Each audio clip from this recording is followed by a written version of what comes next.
আলহামদুলিল্লাহি রাব্বিল আলামিন ওয়াস সালাতু ওয়াস সালামু আলা রাসূলিল কারীম ওয়া আলা আলিহি ওয়া সাহবিহি আজমাইন, আম্মা বাদ। আজকের দর্শের বিষয় হচ্ছে বেতর সম্পর্কে, বেতর নামাজ সম্পর্কে।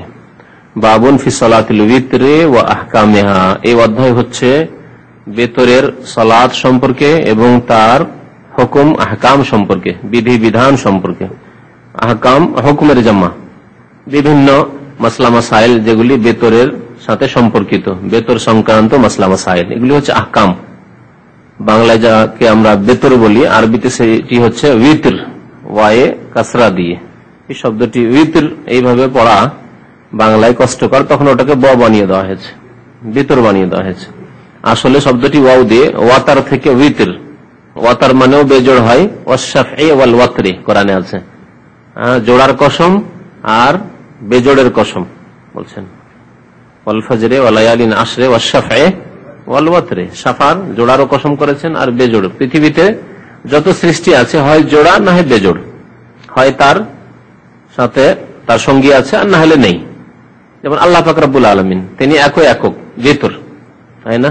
পৃথিবীর অধিকাংশ সৃষ্টি তার জোড়া আছে, জোড়া আছে। এমনকি গাছপালারও বলা হচ্ছে, গাছপালারও লিঙ্গ আছে। তো এগুলি সব সাফা, যেগুলি জোড়া আছে। সূর্য, চন্দ্র, এগুলি বেতর বলা যেতে পারে। যদিও কেউ কেউ বলেছে যে সূর্য জোড়া হচ্ছে চন্দ্র। তো ওয়াতর মানে হয় বেজোড়, আর ভিতর ওয়ায়ে কাসরা জের দিয়ে ভিতর, তার মানে হয় বেজোড়। বেতর নামাজ যেহেতু বেজোড় হয়, সেজন্য এই বেতর নামাজকে বেতর বলা হয়, বেজোড়, জোড়া হয় না। তো লেখক বলছেন, ওয়াল নাবদা আল আন বিল হাদিস আন সালাতিল উইতরি লিআহমিয়াতিহি। নফল নামাজের আলোচনা শুরু করতেই যেগুলি ফরজ নামাজের অতিরিক্ত নামাজ বা ফরজ নামাজ ছাড়া নামাজ, সেই নামাজগুলি সবচেয়ে বেশি তাকিদের নামাজ, গুরুত্বপূর্ণ নামাজ হচ্ছে বেতরের নামাজ। সেই জন্য বেতর দিয়েই আলোচনা আরম্ভ করছেন লেখক তার কিতাবে। বলছেন ওয়াল নাবদাল আন, এখন আমরা আরম্ভ করছি। বাদা মানে আরম্ভ করা, নাবদা মানে আমরা আরম্ভ করছি।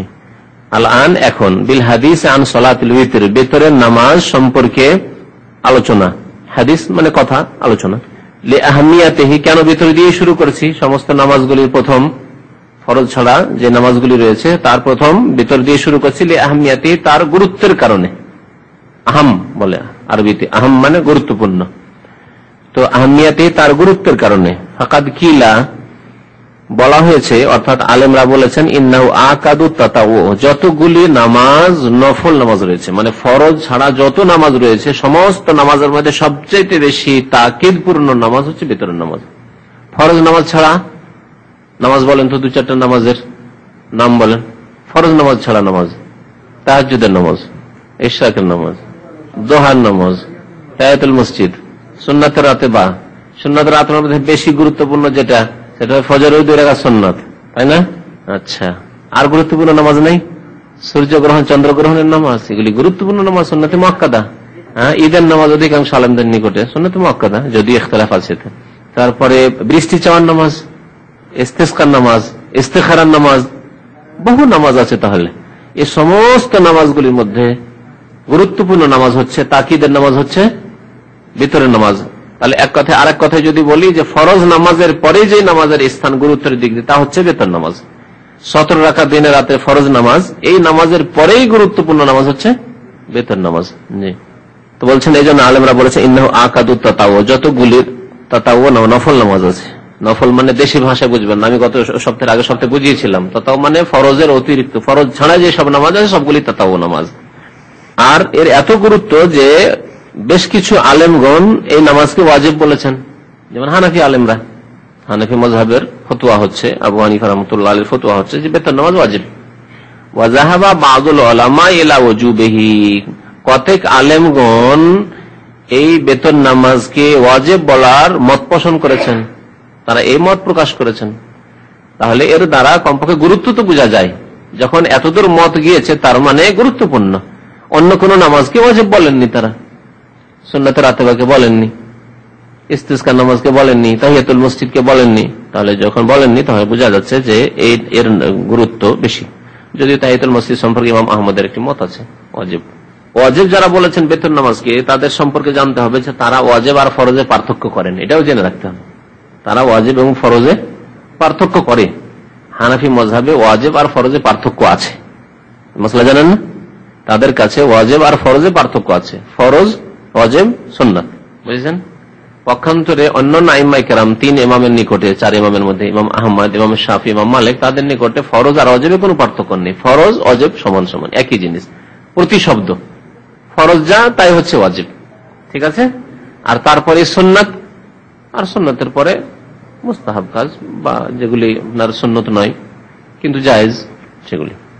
তো তারা যখন ফরজ ওয়াজিবে পার্থক্য করেছেন, তাহলে নিশ্চয় তাদের কাছে ফরজ আর ওয়াজিব দুটো এক জিনিস নয়। তার মানে ইমাম আবু হানিফার মতে ওয়াজিব হলেও সেটি ফরজ নামাজ, জোহরের নামাজের মতো নয়, আসর নামাজের মতো না, মাগরিব নামাজের মতো না, ইশা 17 রাকাত দিনের রাতে নামাজ আছে এই নামাজের মতো না। ফরজের নিচে স্থান আর সুন্নতের উপরে স্থান, এটা বোঝায়। অন্য আলেমদের নিকটে, তাদের নিকটে যেহেতু ফরজ ওয়াজিবের পার্থক্য নয়, সুতরাং তারা ওয়াজিব বলে কি করে স্বীকার করবেন? তারা কি করে ওয়াজিব বলবেন বেতনকে? বেতন ওয়াজিব নয়। আর নবী করিম সাল্লাল্লাহু আলাইহি সাল্লাম থেকে বেশ কিছু দলিল আছে যার দ্বারা প্রমাণ পাওয়া যায় যে সেটি ওয়াজিব নয়, ওয়াজিব নয়, তবে তাকিদ আছে তার। এজন্য অধিকাংশ আলেমরা কি বলেছেন? সুন্নাতে মুআক্কাদা, ফরজ নয়, কারণ তাদের কাছে ফরজ ওয়াজিব সমান। আর এটি হচ্ছে সেই ফরজ ওয়াজিবে আরবি ভাষাতে পার্থক্য নেই। আপনার উপরে এটা ফরজ আর আপনার এটা ওয়াজিব, দুটো একই কথা, করতেই হবে, মানে বাধ্যতামূলক আপনাকে। দুটো শব্দের মধ্যে আরবি ভাষায় পার্থক্য নেই। এজন্য অধিকাংশ আলেম ফোকাহারা, আইম্মায়ে কেরামরা পার্থক্য করেননি। এজন্য তারা বলেছেন যে বেতন হচ্ছে সুন্নাতে মুআক্কাদা, এমন সুন্নাহ যার তাকিদ করা হয়েছে। যখন তাকিদ করা হয়েছে আল্লাহ রাসূল সাল্লাল্লাহু আলাইহি ওয়াসাল্লামের পক্ষ থেকে, তাহলে তা পালন করতে হবে। কিন্তু ফরজ ছেড়ে দেওয়ার মতো, ফরজ ছেড়ে দিলে কুফরি হয়ে যাবে, মানুষ ইসলাম থেকে খারিজ হয়ে যাবে। ফরজ ছেড়ে দিলে মুসলমান থাকবে না, ফরজ ছেড়ে দিলে সোজা জাহান্নামে যাবে, এই রকমের শাস্তি বলা যাবে না। বেতন ছেড়ে দিলে এই রকমের শাস্তির কথা বলা যাবে না। তবে যারা বেতন বারবার ছাড়ে তাদের সম্পর্কে ওলামারা বলেছেন যে গুনাহগার, বারবার ছাড়লে। তাই বলছেন লেখক যে যখন কিছু আলেমরা ওয়াজিব বলেছেন, যদিও তা ওয়াজিব নাই হোক, কিন্তু যখন বলেছেন এটা কি প্রমাণ করে? এর গুরুত্ব প্রমাণ করে। ওয়া মাখতুলিফা ফি ওয়াজুবিহি ফাহুয়া আকাদু মিন গায়রিহি মিম্মা লাম ইখতালাফ ফি আদামি ওয়াজুবিহি। আর যার ওয়াজিব হওয়ার ক্ষেত্রে ইখতিলাফ করা হয়েছে সেটি নিশ্চয় ওইসব নামাজের তুলনায় বেশি গুরুত্বপূর্ণ যেসব নামাজের ওয়াজিব হয় কোনো ইখতিলাফ নেই, মানে ওয়াজিব নয়।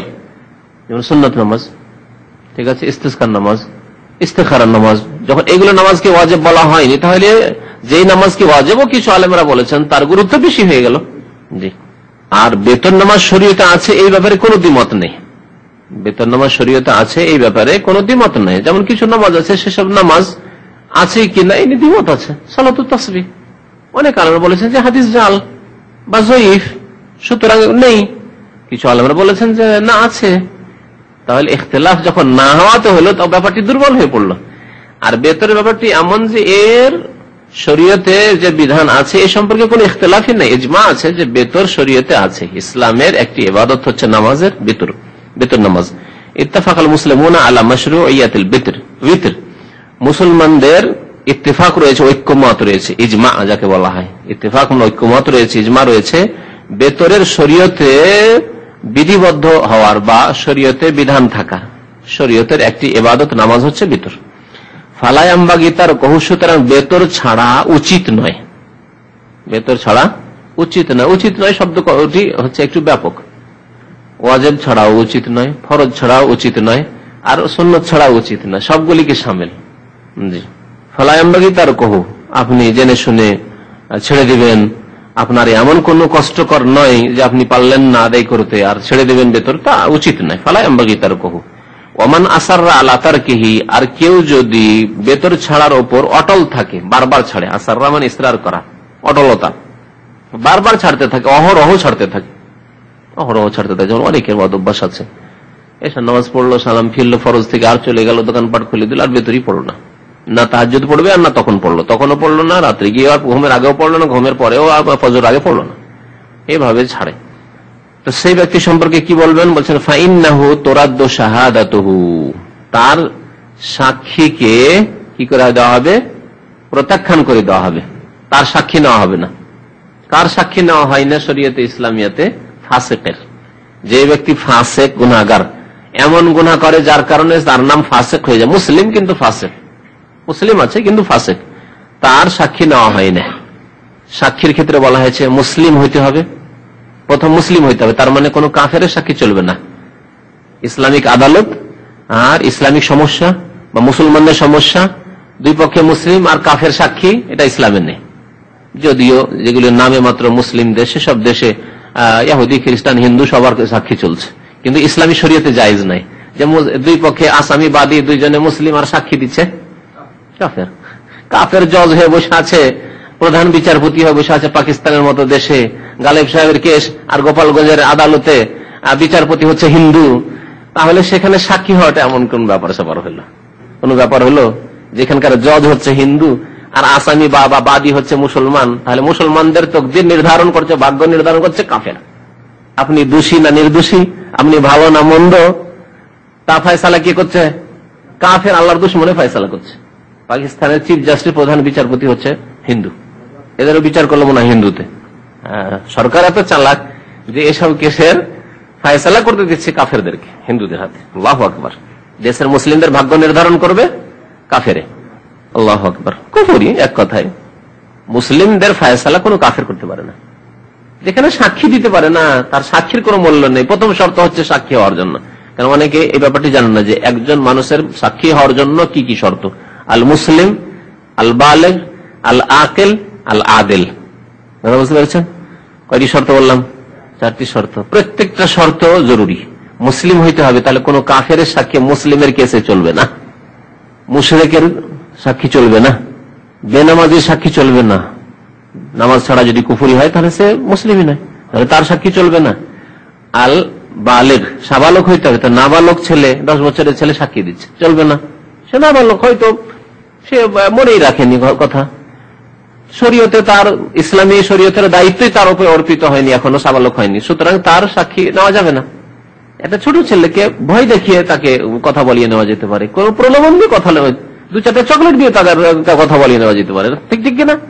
খালি এইরকম ছেলে নাবালকের কেমন করে সাক্ষী চলবে ইসলামে? সেজন্য নাবালেগের সাক্ষী চলবে না, বালেগ হইতে হবে। 3 নম্বর হচ্ছে আকেল, বিবেকবান হইতে হবে। পাগলের সাক্ষী চলবে না। পাগল কি বলছে সেই জানে না আমি কি বলছি, ঠিক না? কলমে উঠিয়ে নেওয়া হয়েছে, এই জন্যই যে সে কিছু জানে না যে আমি কি বলছি, কি খাচ্ছি তাও জানে না, যে খাচ্ছে ও জানে না যে কি খাচ্ছে।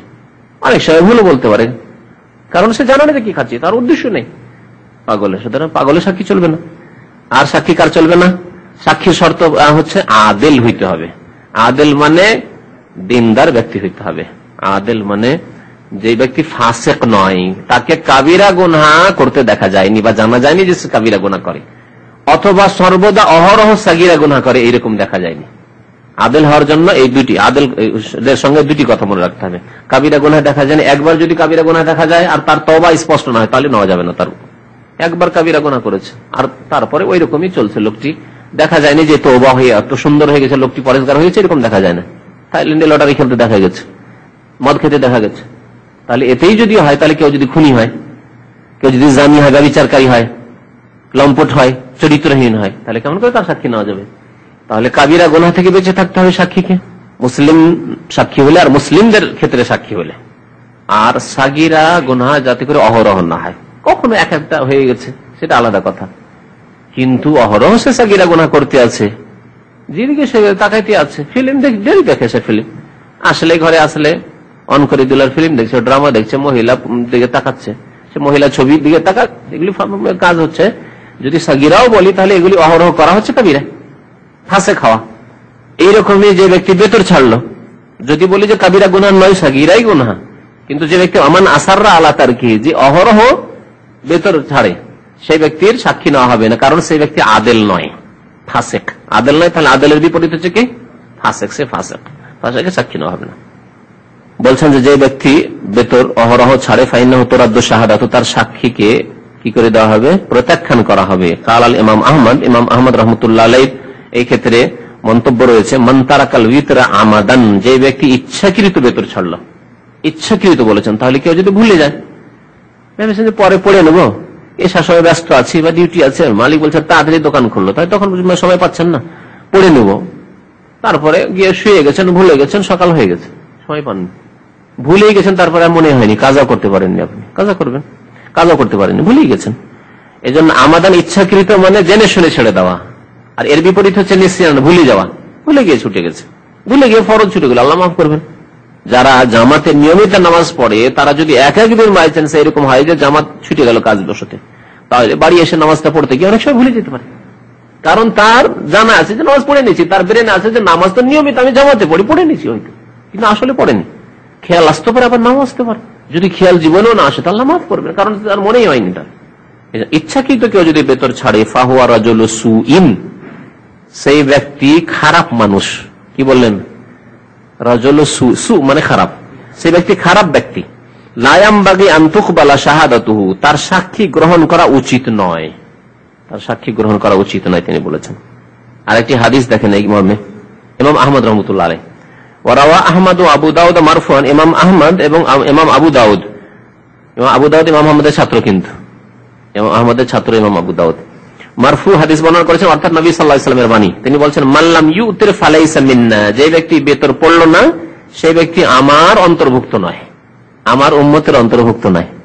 যদি মুসলিম থাকেও তাহলে আমার উম্মতের মতো উম্মত নয়। নবী সাল্লাল্লাহু আলাইহি ওয়াসাল্লামের এই কথাই তার মানে এই নয় যে তাকে কাফের বানিয়ে দেওয়া। অনেক সময় আমরা বলি, আপনার ছেলে, দুটো ছেলে আছে, একটা ছেলে ভালো, বলছেন এটা আমার ছেলে, আর একটা ছেলে একটু খারাপ, বেয়াদব, কথাবার্তা শোনে না, বলেন একটা করতে আর একটা করে, যেটা আমার ছেলে নয়। কার ছেলে রে? আপনি স্ত্রীকে বলছেন যেটা কার ছেলে, কোথেকে তুমি নিয়ে এসো, এটা আমার ছেলে নয়। উদ্দেশ্য অন্তর থেকে কখনো না যে আপনি যার সন্তান তাকে বলছেন, অস্বীকার করছেন, তা নয়, কিন্তু বলতে চাইছেন যে আমার মতো নয়, আমার প্রিয় নয়, আমার মতো নয়, আমার আদর্শিত নয়, আমার অনুগত নয়, অবাধ্য, এসব অর্থ নিলেন না। জি, তার মানে এই না যে একবারে অস্বীকার করছেন তাকে, কিন্তু তার আচার আচরণের কারণে, বেয়াদবির কারণে, দুষ্টামির কারণে আপনি তাকে নিজের বলে গ্রহণ করতে চাইছেন। নবী করিম সাল্লাল্লাহু আলাইহি ওয়াসাল্লাম ওই রকমই বহু হাদিসে যেখানে বলেছেন, অথচ সেটা কুফরি কাজ নয়, বলেছেন যে ব্যক্তি এই কাজ করবে সে আমার অন্তর্ভুক্ত না, আমার উম্মতের অন্তর্ভুক্ত না, অর্থাৎ আমার উম্মতের মতো উম্মত নয়, আমার আদর্শিত উম্মত নয়। মান গাশশানা ফালাইসা মিন্না, যে ব্যক্তি ধোঁকাবাজি করবে, 2 নম্বরই করবে, সে আমার উম্মতের নয়। তার মানে কি সে কাফের? কোন গুনার কারণে তো কাফের বলা যায় না, ফাসিক অবশ্য। নবী সাল্লাল্লাহু আলাইহি ওয়াসাল্লামের আদর্শ খেয়ানত করা নাই, কাউকে ধোঁকা দেওয়া নাই, কাউকে কোনো কিছু বিক্রি করছেন আর ধোঁকা দিয়ে বিক্রি করছেন, তার দোষ ত্রুটি লুকিয়ে রাখছেন, এইরকম করা নাই। সুতরাং আপনি নবী সাল্লাল্লাহু আলাইহি ওয়াসাল্লামের উম্মতের মতো উম্মত নন। মাল্লাম ইউতির ফালাইসা মিন্না, যে ব্যক্তি বিতর পড়ল না সেই ব্যক্তি আমার উম্মতের অন্তর্ভুক্ত নয়, মানে আমার উম্মতের মতো উম্মত নয়। ওয়াল বিতরু ইসমুল লিররাকাতিল মুনফাসিলাতি আম্মা ক্বাবলাহা। আচ্ছা, বিতর কাকে বলে? বলছেন বেতর ওই 1 রাকাত নামাজকে বলা হয় যেই রাকাত নামাজটি আগের নামাজ থেকে বিচ্ছিন্ন। 1 রাকাত নামাজ, আগে অনেক নামাজ পড়েছেন, সে ফরজ নামাজি হোক আর সুন্নতি হোক আর তারাবি হোক, তাহাজ্জুদ হোক, যে নামাজ পড়লেন, নফল হোক পড়লেন, শেষখানে বিচ্ছিন্ন 1 রাকাত পড়ছেন, তার নাম বিতর। তাহলে সর্বনিম্ন বিতর হচ্ছে 1 রাকাত, যে আগের নামাজ থেকে মুনফাসিল মানে আলাদা, পৃথক, 2 করে পড়েন। হাদিসে বহু হাদিসে এরকম আছে, সালাতুল লাইলি মাসনা মাসনা, রাতের নামাজ 2 করে পড়তে থাকো। ফাইজা খাশিয়া আহাদুকুমুস সুবহা, তারপরে যখন ভোর হওয়ার, সকাল হয়ে যাওয়ার আশঙ্কা হবে, তখন কি করবে? সাল্লি রাকাতান ওয়াহিদা, 1 রাকাত নামাজ পড়ে নাও। রাকাতান ওয়াহিদা, 1 রাকাত নামাজ পড়ো। তুতিরু মা কাদ সাল্লাইত, যতগুলি নামাজ রাতে পড়লে সবগুলি বেজোড় হয়ে গেল, জোড়া ছিল, শেষখানে 1 রাকাত পড়লে সবগুলি বেজোড় হয়ে গেল। তাহলে 1 রাকাত সর্বনিম্ন বেতন, যেটি হানাফি ফাকিহরা অস্বীকার করেছে, এই হাদিসগুলি সবগুলিকে অস্বীকার করেছে একেবারে। তাদের কাছে 1 রাকাত কোনো নামাজই নেই, অথচ আপনাকে হাদিস শুনালাম সাল্লা রাকাতান ওয়াহিদা। রাকাতান ওয়াহিদা মানে কি? 1 রাকাত। কেমন করে অস্বীকার করলো এই হাদিসগুলিকে? যদি তাদের সম্পর্কে ভালো ধারণায় রাখি তাহলে বলবো যে তাদের ইমাম সাহেবের কাছে হাদিস পৌঁছেনি, হয়তো সেই যুগে হাদিস লেখা হাদিস পৌঁছেনি, সহি সূত্রে হাদিস পৌঁছেনি অথবা পৌঁছেইনি। উমর রাদিয়াল্লাহু তাআলা আনহু, আবু বকর সিদ্দিক রাদিয়াল্লাহু তাআলার কাছে যদি বহু মাসলা মাসাইল না পৌঁছে থাকে, তাহলে ইমাম আবু হানিফার কাছে সব মাসলা পৌঁছে গেছে, সব হাদিস পৌঁছে গেছে, কেমন করে বলবে? পৌঁছেনি হয়তো। আর এই ধারণা যে এত বড় আলেম, না জানা হইতে পারে, হ্যাঁ হইতে পারে, আমার বহু মাসলা মাসাইল জানা নেই, পড়েছি ভুলে গেছি, হইতে পারে। আপনি মাসলা জিজ্ঞাসা করছেন, তখন আমরা তাহকিক করছি, দেখছি, যে দেখি ব্যাপারটি এ করে সন্দেহের মধ্যে আছি, অথচ এই ব্যাপারে হয়তো অনেক সময় ফতোয়া দিয়েছি, 5 বছর আগে 7 বছর আগে ফতোয়া দিয়েছি, পড়েছি, ভুলে গেছি, হইতে পারে না? বহু কিছু হইতে পারে। 40 বছর থেকে শুধু এই পড়া করেও ভুলে যাচ্ছে। মানুষ তো, আমি মানুষ, তিনি মানুষ ছিলেন, তারও হইতে পারে। তারপরে সেই যুগে হাদিসের কিতাব লিখা হয়নি, মানুষের মুখে মুখে ছড়িয়ে ছিটিয়ে ছিল, হইতে পারে এই হাদিস 1 রাকাতের হাদিসই পৌঁছেনি ইমাম আবু হানিফাকে, তিনি কুফায়, সুদূর কুফায় থাকতেন, মক্কা মদিনা থেকে এত দূরে থাকেন। সাহাবায়ে কেরাম কুফাতে কয়জনই বা গিয়েছেন? 2-4 জন সাহাবায়ে কেরাম, বেশিরভাগ সাহাবায়ে কেরাম তো মক্কা মদিনা হেজাজে থেকে গেছেন। তাবেঈনরা, বড় বড় তাবেঈনরা, তারা এই কাছাকাছি এসব এলাকায় থেকে গেছেন, মক্কা মদিনা এইসব জায়গায় থেকে গেছেন। তাহলে তিনি ওই রকম হতে জানার সুযোগ সুবিধা পান। তারপরে বলছেন ওয়ালিস সালাসের রাকাত, 3 রাকাতকে বেতর বলা হয়। 1 রাকাতও বেতর বলা হয়, 3 রাকাতকে বেতর বলা হয়। কেন? 3টাও বেজোড়, বেতর মানে বেজোড়, 3ও বেজোড়। ওয়ালিল খামস, 5 রাকাতকে বেতর বলা হয়। ওয়াসাব, 7 রাকাতকে বেতর বলা হয়। ওয়াতিস, 9 রাকাতকে বেতর বলা হয়। ওয়াল ইহদা আশারাতে, 11কেও বেতর বলা হয়। 11 রাকাত তারাবি সহ বা তাহাজ্জুদ সহ পড়লেন, সব বেজোড়। কিন্তু সবগুলিকে আপনি বেজোড় করে দিলেন শেষখানে, সবগুলি বেতর, একসাথে পড়তে পারেন। ইযা কানাত হাযিহি রাকাত মুত্তাসিলাতান বিসালামিন ওয়াহিদ, যদি এই রাকাত গুলি 11 রাকাত আপনি এক সালামে পড়ে নেন, এটাও পড়তে পারেন। কেন? বেতর পড়ার বিভিন্ন তরিকা আছে। 11 রাকাত যদি এক সালামে পড়তে হয় তো কি করতে হবে? 10 রাকাত একটানা পড়ে চলে যেতে হবে, কোনো তাশাহুদ নেই। 10ম রাকাত পড়ার পরে আত্তাহিয়াত পড়বেন, আত্তাহিয়াত পড়ার পরে আবার উঠে যাবেন, গিয়ে আরেক রাকাত পড়বেন। ঠিক আছে না? যে এইরকম করে এক সালামে যদি পড়া হয় তাহলে সবগুলি বেতর। 11 রাকাত কি বেতর বলবো? আর যদি সালাম থেকে আলাদা করে দেন, 2 রাকাত করে সালাম ফিরিয়ে দিয়েছেন, তাহলে আর ওই 2 রাকাত যখন আলাদা হয়ে গেছে তখন আর ওটাকে বলার দরকার নেই। বা 4 রাকাত আলাদা হয়ে গেছে তখন আর ওটাকে বেতর বলার দরকার নেই। বলবেন যে এটা হচ্ছে কিয়ামুল লাইল বা কিয়ামে রমজান, এটা হচ্ছে তাহাজ্জুদ, এটা হচ্ছে তারাবি। আর বাকি 1 রাকাত পড়লেন যেটা একসাথে, অথবা 3 রাকাত একসাথে পড়লেন, সেটা বেতর। ফায়দা কানাত হাযিহি রাকাতু বিসালামাইন, এই রাকাতগুলি যদি 2 সালামে হয়, ফাকসার বা ততোধিক, ফাল বিতরু ইসমুল রাকাতিল মুনফাসিলাতি ওয়াহদাহা, তাহলে 1 রাকাত যে পৃথক করে পড়লেন সেই রাকাতের নাম বেতর। 1 রাকাত যদি আলাদা করে পড়েন তার নাম বেতর। তাহলে যদি 3 রাকাত একসাথে পড়েন তো তার নাম কি? যখন 11 রাকাতের নাম বেতর হচ্ছে, তাহলে 3 রাকাত যদি একসাথে পড়েন বেতর, বেতর তার নাম। 1 রাকাত আলাদা করে পড়েন তো 1 রাকাত বেতর। যেমন এই দেশে রমজান মাসে যে পড়েন, 2 রাকাত পড়ে সালাম ফিরিয়ে দেওয়া হয়, তারপরে কি করা হয়? আবার 1 রাকাত পড়া হয়। তাহলে বিতর বলবেন, ওই পৃথক 1 রাকাতকে বেতর পড়বেন বলবেন। কারণ নবী সাল্লাল্লাহু আলাইহি ওয়াসাল্লাম বলেছেন যে তোমরা শেষখানে 1 রাকাত বেতর পড়ে নেবে, বহু হাদিসে বলেছেন। সুতরাং 1 রাকাতই বেতর। জি। ওয়া ওয়াক্তুল উইতরি ইয়াবদাউ মিন বাদি সালাতিল ইশাইল আখিরাতি ওয়া ইস্তামিরু ইলা তুলুইল ফজরি, বেতরের সময় কখন থেকে শুরু আর কখন শেষ? জি, শুরু হয় কখন থেকে? এশার নামাজের পর থেকে। জি, লেখক এখানে এশায় আখেরা বলেছেন, এশায় আখেরা, তাহলে বোঝা গেল এশায় উলা আছে। হাদিসের ভাষায় মাগরিবকে এশায় উলা বলা হয়েছে, প্রথম এশা। এই জন্য মাগরিব থেকে পৃথক করার জন্য এশার নামাজকে এশা আরবি ভাষায় কি বলা হয়? এশায় আখেরা, শেষ এশার নামাজ। ওয়াক্তুল বিতরে, বিতরের ওয়াক্ত হচ্ছে, সময় হচ্ছে ইয়াবদাউ মিন বাদি সালাতিল ইশাইল আখেরা, শেষ এশার নামাজের পর থেকে শুরু হয়। এশার নামাজের পরে বেতর পড়তে পারেন, তাহলে তার আগে বেতর চলবে না। বেতরটা আগে সেরে নিয়ে, তারা আমরা আছে বেতরটা আগে সেরে নি, খুব ক্লান্ত আছি, জামাত তো শুরু হচ্ছে না, জামাতের আগে বেতর সেরে নিল, চলবে? হবে না, নামাজ সময়ের পূর্বে হয়ে গেল। ওয়াস্তামিরু ইলা তুলুইল ফজর, আর শেষ সময় ইস্তামির মানে কন্টিনিউ, এই সময় চলতে থাকবে ইলা তুলুইল ফজর, ফজর হওয়া পর্যন্ত। তুলুই ফজর যখন বলা হচ্ছে তাহলে সুবহ সাদেক হওয়া পর্যন্ত, পূর্ব দিকে ফর্সা হওয়া, আড়াআড়ি চওড়া ভাবে ফর্সা হওয়া, একে বলা হয় সুবহ সাদেক, বা একে বলা হয় তুলুই ফজর। ফজর হওয়া, ফজর আজানের যে আউয়াল ওয়াক্ত, যখন আজান হয়। আজকাল ক্যালেন্ডারে যে আজানের সময় রয়েছে, যেমন আজানের সময় হইল ফজরের, আজান দিক আর না দিক, বাংলাদেশে তো আবার সূর্য উঠার কাছাকাছি সময় আজান দেবে, সব সারা দুনিয়া একবারে জোনাক আলোকিত হয়েছে তখন আজান দেবে। হানাফিরাতে ফজর নামাজকে একেবারে লেট করে পড়ে, সূর্য উঠার 5 মিনিট 10 মিনিট আগে ফজর নামাজ পড়বে। তাহলে কারো বিলম্ব করা শরীয়তে কোনো মূল্য রাখে না, আসল হচ্ছে সহি ওয়াক্ত। তো ফজরের আউয়াল ওয়াক্ত, পূর্ব দিক যখন চওড়াই ভাবে ফর্সা হয়ে গেছে, সেটা হচ্ছে প্রথম ফর্সা দেখা গেছে, ফজর হয়ে গেছে, তখন বেতরের সময় শেষ, আর বেতরের সময় নেই। হাফিজ সাহিহাইন, সুতরাং বুখারী মুসলিমের হাদিসে রয়েছে আয়েশা রাদিয়াল্লাহু আনহা, আয়েশা রাদিয়াল্লাহু তাআলা আনহা থেকে বর্ণিত, কালাত বলছেন, মিন কুল্লিল লাইলি আওতারা রাসূলুল্লাহ সাল্লাল্লাহু আলাইহি ওয়াসাল্লাম, আল্লাহ রাসূল সাল্লাল্লাহু আলাইহি ওয়াসাল্লাম রাতের প্রত্যেক অংশে বেতর পড়েছেন, রাতের প্রত্যেক অংশে বেতর পড়েছেন। মিন আউয়ালিল লাইলি, কখনো প্রথম রাতে এশা পরে পড়ে নিয়েছেন, ক্লান্ত আছেন আর জাগতে পারবো না, অসুস্থ আছেন আর হয়তো জাগা যাবে না, প্রথম রাতে এশার নামাজের পরে পড়ে নিয়েছেন। ওয়াউসাতে, মধ্যরাত্রে পড়েছেন, রাত 12টা 1টার দিকে পড়েছেন।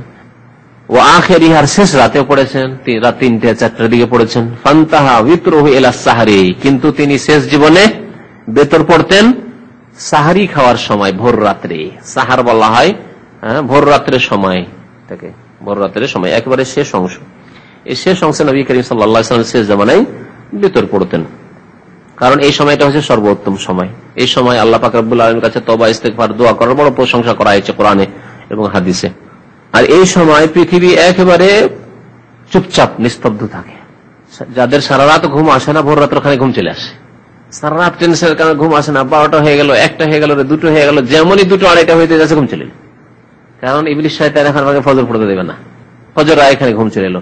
যতগুলি শয়তান ওই আপনার কর্নিশে পার্কে ঘোরাঘুরি করছে, সারা রাস্তায় ঘুরে বেড়াচ্ছে, দেখবে রাত যেমনই 3টা হয়েছে সবাই এসে গাড়ি লাগাচ্ছে। গাড়ি লাগিয়ে অনেক সময় দেখি ফজর আজান হয়েছে বা হতে যাচ্ছে, মসজিদে যাচ্ছে, এখন গাড়ি লাগাচ্ছে, গাড়ি পার্কিং করে ঘরে ঢুকলো শোয়ার জন্য।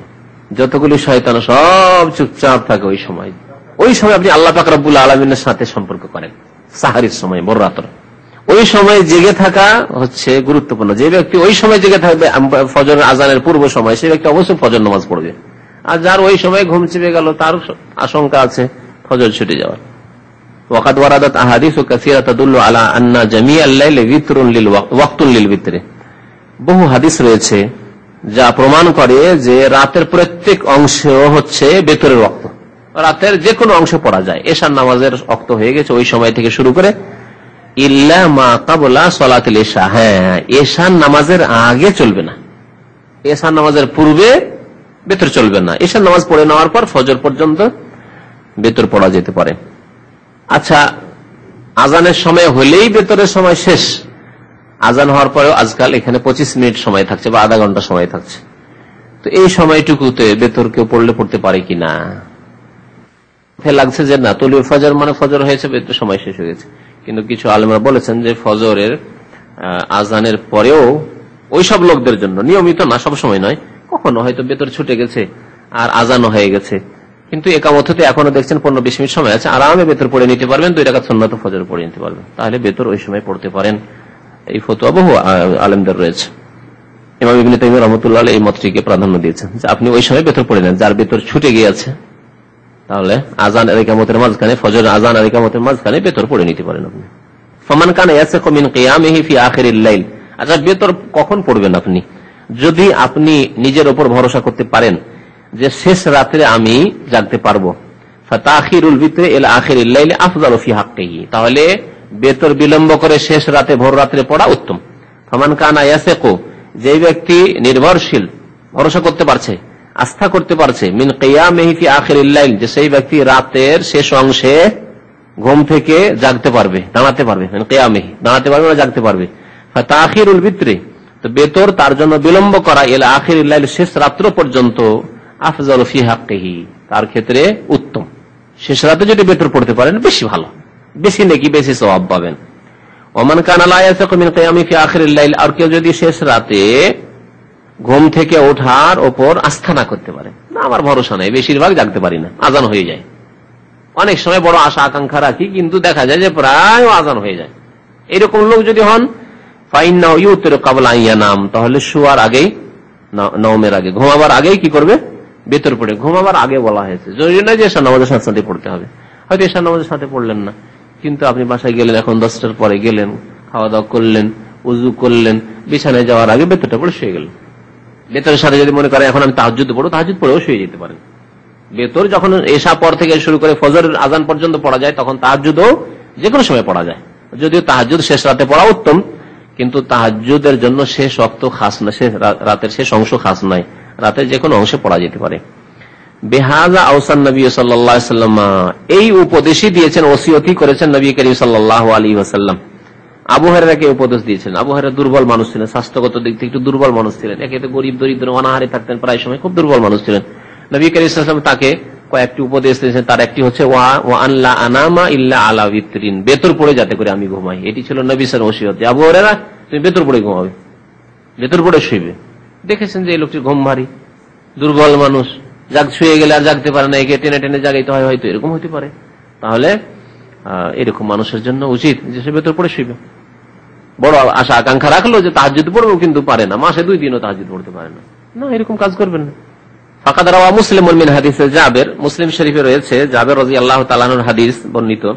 আনিন নবী সাল্লাল্লাহু আলাইহি ওয়াসাল্লাম, নবী করিম সাল্লাল্লাহু আলাইহি ওয়াসাল্লাম বর্ণনা করেছেন, আইয়ুকুম খাফা আল্লা ইয়াকুম মিন আখিরিল লাইল, তোমাদের যে কেউ যদি আশঙ্কা করে, ভয় করে যে শেষ রাতে আমি ঘুম থেকে উঠতে পারবো না, ফালিউতির সুম্মা লিয়ারকুদ, তাহলে সে ব্যক্তি যেন বেতর পড়ে নেই অতঃপর ঘুমায়, অতঃপর লিয়ারকুদ মানে ঘুমায়। ওয়ামান ওয়াসিকা বিকিয়ামিন মিনাল লাইল, আর কেউ যদি রাত্রে তাহাজ্জুদ পড়ার উপর আস্থা করতে পারে যে আমি তাহাজ্জুদ পড়তে পারবো, ফালিউতির মিন আখিরি, তাহলে সেই ব্যক্তি যেন শেষ রাতে বেতর পড়ে। ফাইন্না কিরাআত আখিরিল লাইলি মাহদুরা, কারণ শেষ রাতের তেলাওয়াতে ফেরেশতা হাজির হন। শেষ রাত্রে ভোর রাত্রে আপনি তেলাওয়াত করবেন দাঁড়িয়ে দাঁড়িয়ে তাহাজ্জুদে বা বেতরে, এতে আল্লাহর পক্ষ থেকে অসংখ্য ফেরেশতা হাজির, মাহদুরাতুন ফেরেশতা হাজির উপস্থিত হন। ওয়া যালিকা আফযালু, সুতরাং এটি হচ্ছে উত্তম, যদি পারা যায় তাহলে উত্তম। ওয়া আকাল্লুল বিতরে রাকাতুন ওয়াহিদা, সর্বনিম্ন বিতর হচ্ছে আকাল মানে সবচাইতে কম, কালিল মানে কম, আর আকাল মানে সবচাইতে কম। সর্বনিম্ন বেতর হচ্ছে রাকাতুন ওয়াহিদা, এক রাকাত। এই কথাটি হানাফি মাযহাবে মানে না, বলছেন না এক রাকাত কোনো নামাজ নেই। লিউরুদিল আহাদিস বিযালিকা, এই মর্মে বহু হাদিস যেহেতু বর্ণিত হয়েছে, দলিল হচ্ছে একটি হাদিস নাই, লিউরুদিল আহাদিস, বহু হাদিস এই মর্মে বর্ণিত হয়েছে। ওয়া সুবুতিহি আন আশারাতি মিনাস সাহাবা রাদিয়াল্লাহু আনহুম, আর এক রাকাত বেতর 10 জন সাহাবায়ে কেরাম থেকে প্রমাণিত, 10 জন সাহাবায়ে কেরাম থেকে প্রমাণিত। 2 জন সাক্ষী যথেষ্ট, হাদিস বর্ণনার ক্ষেত্রে একজন সাহাবীর কথাই যথেষ্ট, সেখানে 10 জন সাহাবী এক রাকাত বেতরের হাদিস নবী সাল্লাল্লাহু আলাইহি ওয়াসাল্লাম থেকে বর্ণনা করেছেন, রিওয়ায়াত করেছেন। লাকিনাল আফযাল ওয়াল আহসান আন তাকুনা মাসবুকাতান বিশাফা, তবে উত্তম হচ্ছে যে 2 রাকাত পড়ে, শাফা হচ্ছে জোড়া নামাজ, জোড়া নামাজ পড়েন তারপরে 1 রাকাত পড়েন, এটা হচ্ছে উত্তম।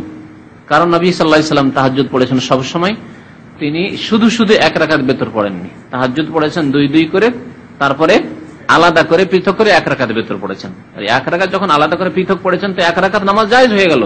কিন্তু উত্তম কি হচ্ছে, নবী সাল্লাল্লাহু আলাইহি ওয়াসাল্লামের তরিকায় তাহাজ্জুদ আপনি পড়তে পারছেন না, তাহলে কমের পক্ষে কি করেন, 2 জোড়া পড়েন, মানে 2 রাকাত জোড়া নামাজ পড়েন, তারপরে 1 রাকাত পড়েন। 3 রাকাত বেতর পড়ার ক্ষেত্রে এই 2টি তরিকার মধ্যে এটি একটি তরিকা, যেটি এই সৌদি আরবে এই নিয়মে, এখানে তারাবির পরে বেতর পড়ে না, 2 রাকাত পড়ে সালাম ফিরিয়ে দিল, এই নামাজের শাফা নামাজ মানে জোড়া নামাজ, জোড়া 2 রাকাত, তারপরে বিতর। শাফা বলা হয় জোড়াকে, আর বিতর বা ওয়াতর বলে বেজোড়কে। এই জন্য আল্লাহ পাক কসম করেছেন ওয়াল ফজরি ওয়া লায়ালিন আশরি ওয়াশ শাফঈ ওয়াল ওয়াতরি, শাফা জোড়ার আর বেজোড়ের। পৃথিবীতে যত সৃষ্টি মাখলুকাত আছে, হয় জোড়া আছে না হয় বেজোড় আছে, তার লিঙ্গ আছে না হয় লিঙ্গ নেই, লিঙ্গ নেই বেজোড়, আর যদি আছে তাহলে হচ্ছে জোড়া। লাকিনাল আফজাল, কিন্তু উত্তম হচ্ছে, ওয়াল আহসান আর ভালো হচ্ছে এই যে আনতাকুনা মাসবুকাতান বিশাফা, শাফার পরে জোড়া নামাজের পরে যাতে করে 1 রাকাত বেতর পড়া হয়। 2 রাকাত নামাজ পড়ে আপনি বেতর পড়েন, তাহলে এশার নামাজ 4 রাকাত ফরজ পড়লেন, 2 রাকাত সুন্নাতে রাতিবা পড়েন, তারপরে যদি 1 রাকাতই শুধু বেতর পড়েন, টোটাল 7 রাকাত নামাজ যথেষ্ট। কিন্তু এর চাইতে উত্তম হচ্ছে যে সুন্নাতে রাতিবা 2 রাকাত পড়ার পরে আবার 2 রাকাত পড়েন, পড়ে সালাম ফিরে দেন, তারপরে 1 রাকাত বেতর পড়েন, এরকম পড়েন। অথবা এর আগে গত সপ্তাহে হয়েছে একটা নাই 3 রাকাত একসাথে পড়েন, কিন্তু মাগরিবের মতো করে নয়, মানে 2 রাকাতের পরে তাশাহুদে আর বসার দরকার নাই, 2 রাকাত পড়ে সোজা টান দিয়ে উঠে যান, 3 রাকাত পুরা করেন, তারপরে বসে আত্তাহিয়াত দুরুদ পড়েন, তারপর সালাম ফিরেন। আচ্ছা, সর্বনিম্ন তো হয়ে গেল, কিন্তু সর্বাধিক সবচেয়ে বেশি ওয়া আকসারুল বিতরে 11 রাকাতান আও 13 রাকাতান, সর্বাধিক বেতর হচ্ছে 11 রাকাত অথবা 13 রাকাত। যদিও নবী সাল্লাল্লাহু আলাইহি ওয়াসাল্লাম থেকে বেশিরভাগ ক্ষেত্রে 11 প্রমাণিত আছে, কিন্তু কখনো কখনো নবী সাল্লাল্লাহু আলাইহি ওয়াসাল্লাম 13ও পড়েছেন, 13 পড়েছেন। এই 13 হাদিসের ক্ষেত্রে আলেমদের 2টি মত আছে, এটা শুনে রাখা ভালো। একদল আলেমরা বলছেন যে 13 যে নবী সাল্লাল্লাহু আলাইহি ওয়াসাল্লাম পড়েছেন সেটা তাহাজ্জুদ নয় পুরো, মানে বেতরের আগেই তিনি 12 পড়েছেন আর 1 পড়ে বেতর করেছেন এইরকম না, অথবা 10 পড়েছেন আর 3 করেছেন বেতর দিয়ে 13 করেছেন এইরকম করেননি। তিনি কি করেছেন তাহলে? তারা বলছে, তাদের মত হলো যে না, নবী সাল্লাল্লাহু আলাইহি ওয়াসাল্লাম 11ই পড়েছেন, 8 3 11, অথবা 10 পড়ার পরে 1 পড়ে 11 পড়েছেন, আর বেতরের পরে বসে বসে 2 রাকাত নামাজ পড়েছেন। এটা সহিহ হাদিসে আছে। বেতরের পরে তাহাজ্জুদ পড়ে বেতর পড়ে ক্লান্ত হয়ে গিয়ে তারপরে 2 রাকাত নবী সাল্লাল্লাহু আলাইহি ওয়াসাল্লাম বসে নফল নামাজ পড়েছেন। তাহলে এই 2 দিয়ে কত হলো? 13। তারা বলছেন এইভাবে 13, বেতরের আগেই তিনি 10 বা 12 পড়ে নিয়ে 13 করেছেন বেতর সহ, এরকম করেননি একদল ওলামারা বলছেন। কিন্তু কথাটি ঠিক নাই। অধিকাংশ আলেমরা বলেছেন যে না, নবী সাল্লাল্লাহু আলাইহি ওয়াসাল্লাম কখনো কখনো 13ও পড়েছেন। তাহলে 13 পর্যন্ত পড়া যেতে পারে, তাহাজ্জুদ পড়া যেতে পারে। আর তাহাজ্জুদ বা বেতরের সময় এশার থেকে শুরু করে ফজর আজান পর্যন্ত যে কোনো সময় আপনি পড়তে পারেন। এশা পরে আপনি 13 রাকাত পড়তে পারেন, তবে নবী সাল্লাল্লাহু আলাইহি ওয়াসাল্লাম বেশিরভাগ সময় কত রাকাত পড়েছেন? 11 পড়েছেন। এটা বলবেন না, বেশিরভাগ হাদিসের জন্য 11 এসেছে। মা আয়েশা রাদিয়াল্লাহু তাআলা আনহাকে যখন জিজ্ঞাসা করা হয় বুখারী শরীফের হাদিস যে কাইফা কানা সালাতু রাসূলিল্লাহ সাল্লাল্লাহু আলাইহি ওয়াসাল্লাম বিল লাইলি, রাতে আল্লাহ রাসূল সাল্লাল্লাহু আলাইহি ওয়াসাল্লাম নামাজ কেমন পড়তেন, রাতের নামাজ কেমন পড়তেন, কিয়ামুল লাইল, তখন মা আয়েশা রাদিয়াল্লাহু তাআলা নবী সাল্লাল্লাহু আলাইহি ওয়াসাল্লাম সম্পর্কে জিজ্ঞাসা করা হচ্ছে। মা আয়েশা রাদিয়াল্লাহু তাআলা আনহাকে, আল্লাহর নবীর বিবি, তিনি সবচেয়ে বেশি তার সারা বছরের আমল জানেন, কারণ স্ত্রী জানবে স্বামী সম্পর্কে। আর বিশেষ করে নবী সাল্লাল্লাহু আলাইহি ওয়াসাল্লাম তিনি শুধু স্বামী নন, তিনি রাসূলুল্লাহ, তার কাছ থেকে আহকাম মাসলা মাসাইল শিখতেও হবে। এই দিক দিয়ে আরো বেশি জানার ব্যাপারটি গুরুত্বপূর্ণ আরো হয়ে যায়। মা আয়েশা রাদিয়াল্লাহু তাআলা আলেমাও ছিলেন, ফাকিহা ছিলেন, অত্যন্ত বিদ্বান ছিলেন। তিনি বলছেন, তার কথা শুনেন, মা কানা ইয়াজিদু ফি রমাদান ওয়ালা ফি গায়রিহি আলা 11 রাকাতান। তিনি রমজান মাসে হোক আর অন্য কোন মাসে হোক 11-র বেশি পড়তেন না, 11-র অতিরিক্ত পড়তেন না। তাহলে এর দ্বারা কি বোঝা যায় যে দুই একটি হাদিসে যে 13-র কথা এসছে সে সম্পর্কে হয়তো মা আয়েশা রাদিয়াল্লাহু তাআলা আনহা খেয়াল করেননি বা জানা ছিল না, বা অধিকাংশ আমলটা বর্ণনা করেছেন তিনি যে অধিকাংশ দিনই তিনি 13 পড়েন। কখনো হয়তো মাস 6 মাসে, 2 মাসে, 3 মাসে বা মাসে একবার হয়তো 13 কখনো পড়েছেন, সেজন্য সেটা তিনি গণ্য করেননি। অধিকাংশ সময়ের নবী সাল্লাল্লাহু আলাইহি ওয়াসাল্লামের ভালো অভ্যাসটিকে বর্ণনা করেছেন যে 11-র বেশি তিনি পড়তেন না। মা কানা ইয়াজিদু ফি রমাদান ওয়ালা ফি গায়রিহি। এই হাদিস দ্বারা আরো প্রমাণিত হয় যে রমজানে হোক আর অন্য মাসে হোক রাতের টোটাল নামাজই হচ্ছে 11 রাকাত, বুঝতে পেরেছেন? কিন্তু আমাদের দেশের হানাফি সমাজ তারা কি বলছে যে না, এটি হচ্ছে 11 রাকাত, যেটা হচ্ছে এটা তাহাজ্জুদ, এটা হচ্ছে তাহাজ্জুদ, আর তারাবি আলাদা। যদি নবী সাল্লাল্লাহু আলাইহি ওয়াসাল্লাম তারাবি আলাদা পড়তেন আর সেটা 20, হানাফিদের মতে সেটা 20 তারাবি, 20-এর কম তাদের কাছে নেই, 20 তারাবি মানে 20, বুঝতে পারছেন? তাহলে মা আয়েশা রাদিয়াল্লাহু তাআলা আনহার এই কথা বলা ভুল হয় না যে মা কানা ইয়াজিদু ফি রমাজানা, রমজানে হোক ওয়ালা ফি গায়রি, আর অন্য মাসে হোক, মা কানা ইয়াজিদু বেশি করতেন না।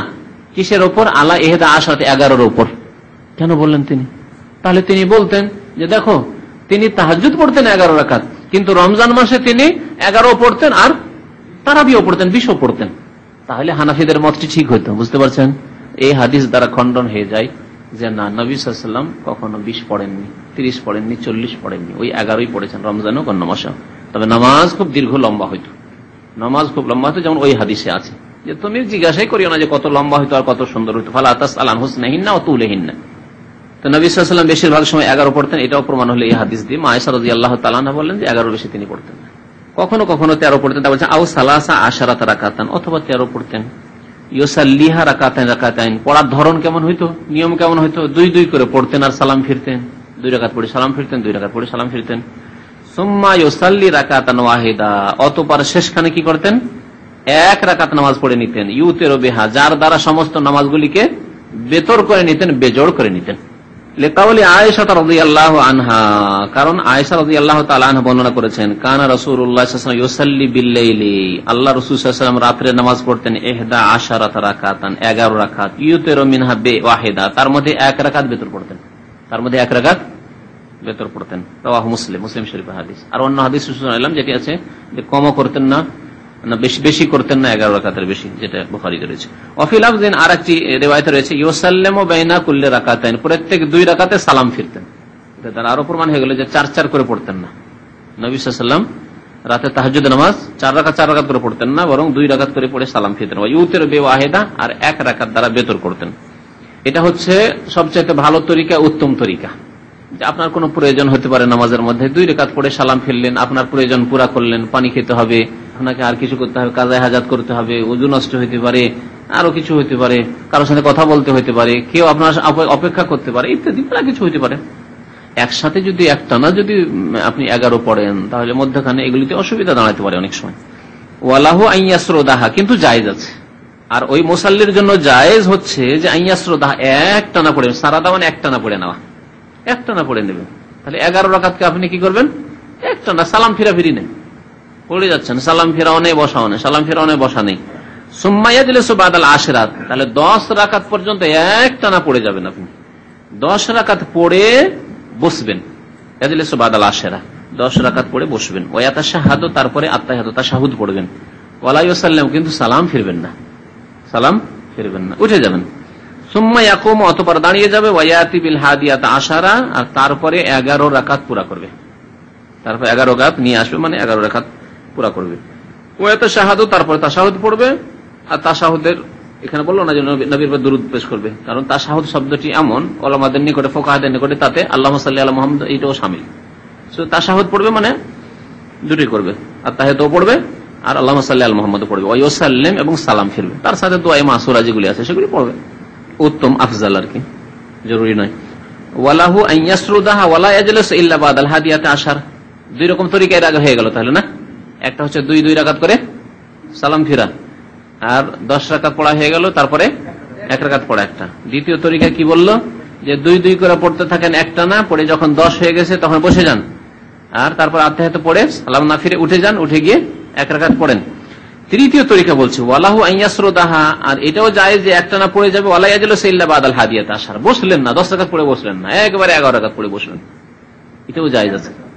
এক তাশাহুদে এটাও জায়েজ আছে। ওয়াতাশাহাদু, তাশাহুদ পড়বে এবং সালাম ফিরবে। ওয়াসিফাতুল উল আফজাল, তবে প্রথম পদ্ধতিটি হচ্ছে উত্তম। প্রথম পদ্ধতি হচ্ছে উত্তম। প্রথম পদ্ধতি কোনটি? 2 করে পড়া আর শেষখানে 1 রাকাত পড়া। জি, আরেকটি তরিকা লেখক বর্ণনা করেনি, সেটাও চলতে পারে। সেটা কি, যে আপনি 11 রাকাতের মধ্যে 8 রাকাত পড়লেন 2 করে, 8 রাকাত পড়লেন 2 করে, আর বেতর কি করে দিলেন, 3 রাকাত একটানা করে দিলেন, সেটাও জায়েজ আছে। কিন্তু লেখকের নিকটে হয়তো সেটা দুর্বল, সেজন্য হয়তো সেটা পেশ করেনি, কিন্তু আছে, এটাও হাদিস সহিহ। ওয়ালাহু আন ইউতিরা বিতিসঈ রাকাতিন, আর মুসাল্লির জন্য জায়েজ যে 9 রাকাত ভিতর পড়বে। 11 যেমন জায়েজ তেমন 9 রাকাত ভিতর পড়া জায়েজ। ইয়াসরুদু সামানিয়ান, 8 রাকাত একটানা পড়ে যাবে। সুম্মা ইয়াজলিসু আকিবার রাকাতিস সামিনা, 8 রাকাত পড়ে বসবে। 8 রাকাত পড়ে, 9 রাকাতের মধ্যে 8 রাকাত পড়ে বসবো, এই যেমন 10 11 পড়লাম ওইরকম। ওয়াতাশাহাদু, তাশাহুদ আল আউয়াল, প্রথম তাশাহুদ আউয়াল পড়বে, ওয়ালা ইউসাল্লিমু, সালাম ফিরবে না, আগের নিয়মে আর কি। সুম্মা ইয়াকুমু, তারপর দাঁড়িয়ে যাবে, ফায়াতি বিরাকাতিত তাসিয়া, তারপর 9ম রাকাত আদায় করবে। ওয়াতাশাহাদু, তাশাহুদ আল আখির, শেষ তাশাহুদ আদায় করবে, মানে শেষ তাশাহুদের জন্য বসবে এবং তাশাহুদে যেসব পড়তে হয় পড়বে। ওয়া ইউসাল্লিমু, তারপর সালাম ফিরবে, 9 রাকাত। ওয়ালাহু আন ইউতিরা বি7 রাকাত, 7 রাকাতও ভিতর পড়া জায়েজ। আও বি5 রাকাত, 5 রাকাতও ভিতর পড়া জায়েজ। লা ইয়াজলিসু ইল্লা ফি আখিরিহা, কিন্তু 7 আর 5-এর ক্ষেত্রে বলছেন যে এই ক্ষেত্রে বসবে না। কি বলছেন, যে একটা না একবারে 7 পড়ে নেবে, একটা নয় 5 পড়ে নেবে, তাহলে এখানে 4 পড়ে বসবে না, অথবা 6 পড়ে বসবে না। এটা একটা তরিকা। গত সপ্তাহে বলেছি কিছু হাদিস এরকম আছে যে জায়েজ আছে, 7-এর ক্ষেত্রে বা 5-এর ক্ষেত্রে 4 রাকাত পড়ে বা 6 রাকাত পড়ে বসে আত্তাহিয়াত পড়াও জায়েজ আছে।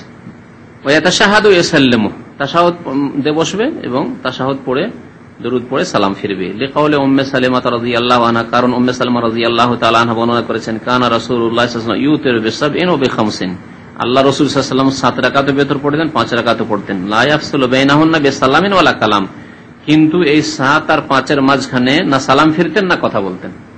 তার মানে এখান থেকে লেখক কি নিল, যে একটা না 7 রাকাত পড়ে নেন, একটা না আপনি 5 রাকাত পড়ে নেন। দেখুন, ওয়ালাহু আন ইউতিরা বি3 রাকাত, আর 3 রাকাত ভিতর পড়াও জায়েজ, 3 রাকাত ভিতর পড়াও জায়েজ।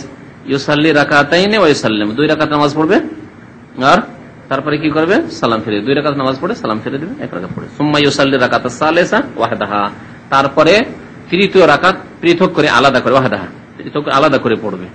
একটাই তরিকায় লেখক বর্ণনা করলো। 3 রাকাতের ক্ষেত্রে যে একসাথে 3 রাকাত পড়া যাবে সেটা লেখক বর্ণনা করলেন না, কারণ কিছু কিছু মুহাদ্দিসিন কেরাম এই হাদিসটিকে জয়ীফ বলেছেন, যদিও তাতে আত্তাহিয়াত না পড়েন। আত্তাহিয়াত পড়ে মাগরিবের মতো করা, যেটা হানাফি তরিকা, সেটা তো অত্যন্ত দুর্বল এবং জয়ীফ, এই ক্ষেত্রে সবার ইত্তেফাক আছে। কিন্তু 3 রাকাতই পড়লেন আর 2 রাকাত পড়ে বসলেন না, উঠে গেলেন সোজা, এটাও কেউ কেউ দুর্বল বলেছেন, যার ফলে লেখক সেটাকে হয়তো এখানে নকল করেননি। তারপরে বলছেন যে কোন কোন সূরা পড়তে হবে ভেতরে, আর এই হুকুম ওয়াজিব নয়। কেউ যদি এর বিপরীত করে, উল্টো করে, তাহলে সে বড় সুন্নতের খেলাফ করে দিল না, আর তার জন্য প্রতিবাদ করতে হবে বা ইমামকে বলতে হবে না, এটাও ঠিক নয়। তবে বেশিরভাগ সময় এই সূরাগুলি পড়া ভালো। নবী সাল্লাল্লাহু আলাইহি ওয়াসাল্লাম বেশিরভাগ সময় এই সূরাগুলি পড়েছেন। প্রথম রাকাতে সূরাতুল আলা, সাব্বিহিসমা রাব্বিকাল আলা। দ্বিতীয় রাকাতে সূরা কাফিরুন, ইখলাস নয়, সূরাতুল কাফিরুন। আর তৃতীয় রাকাতে সূরা ইখলাস, কুল হুয়াল্লাহু আহাদ। বলছেন ওয়াস্তাহিব্বু, আর মুস্তাহাব হচ্ছে, উত্তম হচ্ছে, আন ইয়াকরা ফিল উলা, প্রথম রাকাতে পড়বে বিসাব্বাহা, সাব্বিহিসমা রাব্বিকাল আলা। ওয়া ফিস সানিয়াতে, দ্বিতীয় রাকাতে পড়বে কুল ইয়া আইয়ুহাল কাফিরুন। ওয়া সালিসা, তৃতীয় রাকাতে পড়বে সূরা কুল হুয়াল্লাহু আহাদ, সূরা ফাতিহার পরে। وقد تبين مما مر أن لك أن تؤثر ب11 أو 13 أو ب9 ركعات وب7 ركعات وب5 ركعات وب3 ركعات وبركعة واحدة। তাহলে এই অতীতে যে বেতর সম্পর্কে বিস্তারিত আলোচনা হলো তা দিয়ে বোঝা গেল যে আপনার জন্য কত রকম বেতর জায়েজ। 11 পড়তে পারেন, 13 পড়তে পারেন, 9 পড়তে পারেন, 7 পড়তে পারেন, 5 পড়তে পারেন, 3 পড়তে পারেন, 1 পড়তে পারেন। 1 থেকে 13 পর্যন্ত যত বেজোড় আসে সবগুলি পড়তে পারেন। তাহলে সবচাইতে পূর্ণ বেতর কোনটি আর সর্বনিম্ন পূর্ণ কোন বেতর, এই কথা বলছেন। আলাল কামালে 11 13 কথা বললেন না লেখক। এই যে 13 কথা কেন বললেন না, অথচ সর্বঊর্ধ্বে 13 বললেন?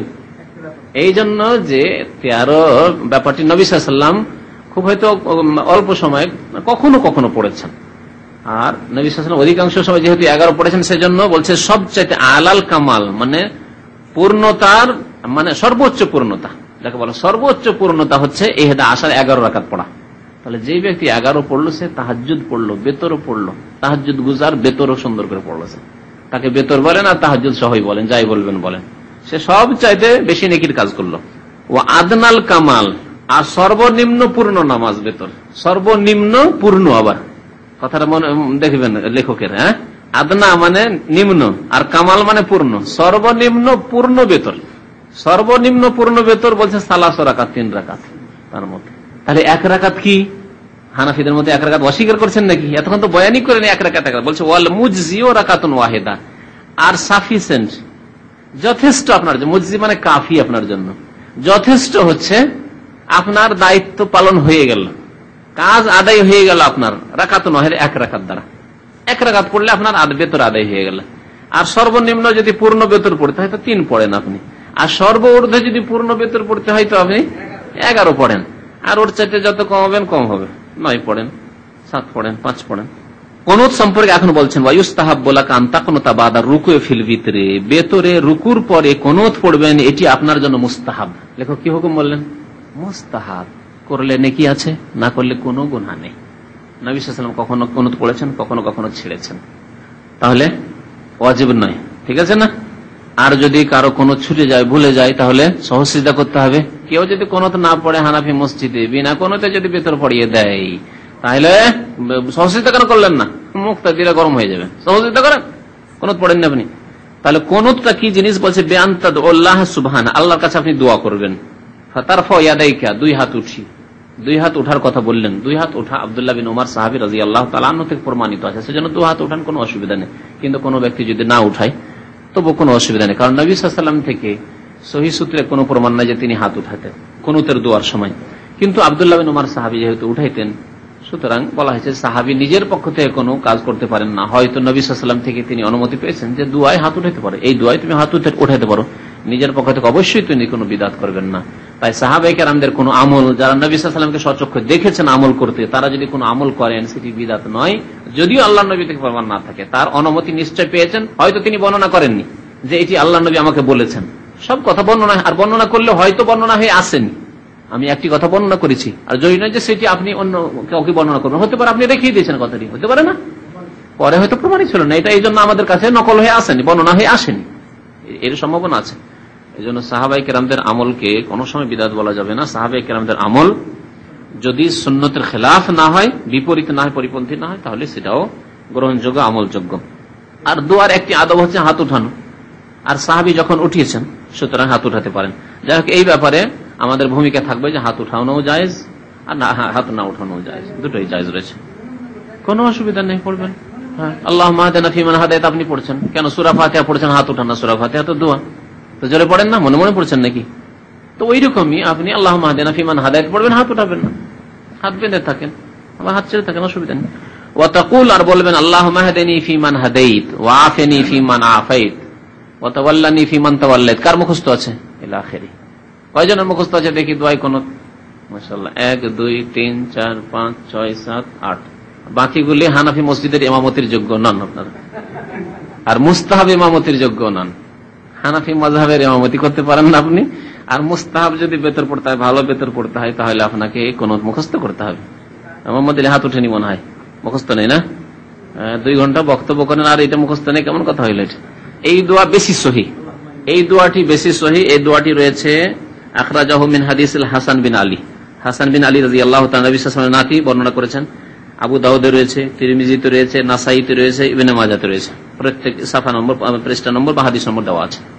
কি দোয়া কুনুত আছে যেটি ওমর রাদিয়াল্লাহু তাআলা আনহু পড়তেন বা তার থেকে বর্ণিত আছে, যে যেই কুনুতটি হানাফিরা নিয়েছে, আল্লাহুম্মা ইন্না নাস্তাঈনুকা ওয়া নাস্তাগফিরুকা ওয়া নাতাওয়াক্কালু আলাইকা ওয়া নুসনি আলাইকাল খায়রা কুল্লাহু ইত্যাদি পড়তে পারেন। এখানকার আইম্মায়ে কেরামরা দেখবেন হারমাইন শরীফের ইমামরা দুটি পড়েন, শুধু একটি পড়েন না, এটা পড়ার পরে ওইটা পড়েন বা ওইটা পড়ে এটা পড়েন। তো আপনি যদি পড়তে চান দুটোই পড়েন, আর না হলে কমের পক্ষে এটা পড়েন, কারণ এটা বেশি সহি। তারপরে এতে আপনি নিজের জন্য কিছু চাইছেন, অত্যন্ত ব্যাপক অর্থপূর্ণ, আর আল্লাহর কাছে আপনি চাইছেন, দোয়ার ক্ষেত্রে দোয়া চাইছেন আপনি, আর ওই দোয়াটিতে রয়েছে তাতে আল্লাহর প্রশংসা রয়েছে, প্রশংসা বেশি রয়েছে, আল্লাহর গুণগান বেশি রয়েছে। অবশ্যই চান, অসুবিধা নেই, অবশ্যই দুটি দোয়া করেন, কিন্তু এটা অবশ্যই মুখস্থ থাকতে হবে। আর হানাফিদের মতো গোড়ামি করে সহিটাই মুখস্থ করলেন না বেশি, আর যেটা সহি সেটাই মুখস্থ করলেন, এরকম করবেন না। এত লম্বা করার প্রমাণ নেই, এটা এখানকার প্রচলন, এই দেশের প্রচলন। লম্বা কুনুত করা আধা ঘন্টা ধরে অনেক দুর্বল মানুষের মুশকিল হয়ে যায় অনেক সময়।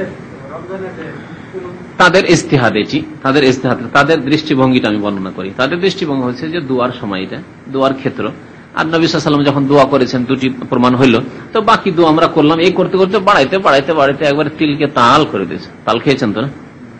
তো তিলকে তাল করে দেওয়া হয়েছে। তো আমার মনে হয় এত তিলকে তাল করে অনেক লোকের জন্য কষ্টের কারণ না হয়ে মানুষ নিজের দোয়া করুক, আর সুন্নতের পাবন্দি করাই উত্তম। নবী সাল্লাল্লাহু আলাইহি ওয়াসাল্লাম জানতেন যে আল্লাহর কাছে যত বেশি দোয়া করো তত ভালো, তারপরে এত লম্বা দোয়া করেননি। কারণ জয়ীফ আছে, মহিলা আছে, শিশু আছে, বাচ্চা আছে, রোগী আছে, কত রকমের কি আছে। এত লম্বা দোয়া করতে গিয়ে যদি কারো যদি পায়খানা ঢিলা থাকে তো তার যে কি মুসিবত হবে আল্লাহ পাক জানে, কারো যদি ডিসেন্ট্রি আমাশয় থাকে তার যে কি অবস্থা হবে আল্লাহ জানে।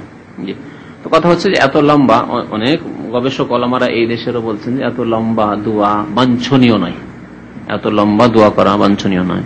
যত সংক্ষেপ করেন আর ব্যাপক অর্থপূর্ণ দোয়াগুলি করেন। আরে ভাই, রব্বানা আতিনা ফিদ দুনিয়া হাসানা ওয়া ফিল আখিরাতি হাসানা ওয়া কিনা আযাবান্নার যদি চেয়ে দুনিয়া আখিরাত সব চেয়ে ফেললেন আপনি। তারপর আল্লাহুম্মা হাদিনি ফিমান হাদাইত ওয়া আফিনি ফিমান আফাইত, সুস্থতা চেয়ে ফেললেন আপনি, হেদায়েত চেয়ে ফেললেন আপনি, আর ওয়া তাওয়াল্লানি ফিমান তাওয়াল্লাত, আল্লাহ আমার তুমি হেফাজত করিও, দেখাশোনা করি, সব চেয়ে ফেলেন, আপনার পুরো হেফাজত আল্লাহর কাছে চেয়ে ফেলেন। ওয়া বারিক লি ফিমা আতাইত, আমাকে যা দিয়েছো তাতে বরকত দাও, ধনে বরকত দাও, স্ত্রীতে বরকত দাও, ছেলেতে বরকত দাও, আমার স্বাস্থ্যে বরকত দাও, ব্রেনে বরকত দাও, আমার মুখস্থ বিদ্যায় বরকত, এলেমে বরকত দাও, আমলে বরকত দাও। দুনিয়ার সব চেয়ে ফেললেন, কিছু ছুটলো নাকি? কিছুই ছুটলো না। বারিক লি ফিমা আতাইত, যা দিয়েছো তাতে বরকত দাও না। পুকুর দিয়েছো, পুকুরে বরকত দাও, আম গাছ দিয়েছো, আম গাছে বরকত দাও, লিচু গাছ দিয়েছো, লিচু গাছে বরকত দাও। কিসে বরকত না? জমি যারা আছে জমিতে বরকত দাও, সবইতে বরকত আর বরকত। ফিমা আতাইত, যা দিয়েছো তাতে বরকত। চাকরি দিয়েছো, চাকরিতে বরকত দাও, ব্যবসা দিয়েছো, ব্যবসায় বরকত দাও। দুনিয়া আখিরাতের সব চেয়ে ফেললেন আপনি। ইমান আল্লাহ দিয়েছো, নামাজ পড়া তৌফিক দিয়েছো, তাতে বরকত দাও, ইমানে বরকত দাও, নামাজে আমার বরকত দাও। জি, আল্লাহ শুধু ফরজ পড়ছি, সুন্নাত পড়ছি, আল্লাহ আমাকে তাহাজ্জুদ পড়ারও তৌফিক দাও, এই হচ্ছে বরকত দাও নামাজে। দুনিয়া সব চেয়ে ফেললেন আপনি। বারিক লি ফিমা ওয়া কিনি শাররা মা কাযাইত, আর আল্লাহ যে অনিষ্টের তুমি দুনিয়ায় ফয়সালা করেছো, তাকদীরে ফয়সালা করেছো, তাতে থেকে আমাকে রক্ষা করো, বাঁচাও। তাহলে জানে আমার ভাগ্য কখনো খারাপ না হয়। আল্লাহ সব চেয়ে ফেললেন আপনি, বরকত চেয়ে ফেললেন, আর আমার ভাগ্যে যাতে করে কোন রকম অনিষ্টই না আসে, না বিপদ আসে, না অ্যাক্সিডেন্ট আসে, না অসুখ আসে, না বালা আসে, না রোগ আসে, না মুসিবত আসে, না কোনো খারাপ দৃশ্য আসে। ওয়াকিনি শাররা মা কাযাইতা, তুমি যে তকদিরে ফয়সালা করেছো তার সমস্ত অনিষ্ট থেকে আল্লাহ আমাকে বাঁচাও। ফাইন্নাকা তাকদি, দোয়া তো হয়ে গেল, বাকি এগুলি হচ্ছে আল্লাহর প্রশংসা। আল্লাহ তুমি ফয়সালা করতে পারো, কারো হাতে ফয়সালা নেই। ইন্নাকা তাকদি ওয়া লা ইউকযা আলাইক ইন্নাহু লা ইয়াযিল্লু মান ওয়ালাইত, আল্লাহ তুমি যাকে ভালোবাসো তাকে কেউ লাঞ্ছিত অপদস্থ করতে পারে না। ওয়া লা ইয়াইযু মান আদাইত, আর তুমি যদি কাউকে খারাপ মনে করো, কাউকে যদি তুমি কারোর সাথে শত্রুতা করো, কাউকে যদি তুমি ঘৃণা করো, মানে তুমি যদি কারোর উপর গজব নাযিল করো, রাগান্বিত হও কারোর উপর তার পাপের কারণে, গুনার কারণে, তাহলে তাকে কেউ সম্মান দিতে পারে না, কেউ সম্মান দিতে পারে না। দেখেন দুনিয়াতে সম্মান দেওয়ার জন্য বিএনপিরা কত চেষ্টা করেছিল, তারেক জিয়াকে আর তার মাকে আর হাসিনাকে, সবকে নিয়ে আল্লাহ জেলে ঢুকিয়ে দিল, তাই না? আওয়ামী লীগের হাসিনাকে সম্মান দেওয়ার জন্য, আর তাকে আগামী ইলেকশন খুব এই হয়ে যাচ্ছে, কতদিন আগে তাদের ইলেকশন হয়ে যাওয়ার কথা, আর ইলেকশন হয়ে প্রধানমন্ত্রী এবার হাসিনা হচ্ছেই। প্রধানমন্ত্রী কেন হবে? মেহমান খানে কি হাজির। ওয়া সাল্লাল্লাহু আলা নবিয়িনা মুহাম্মদ ওয়া আলা আলিহি ওয়া সাহবিহি আজমাইন।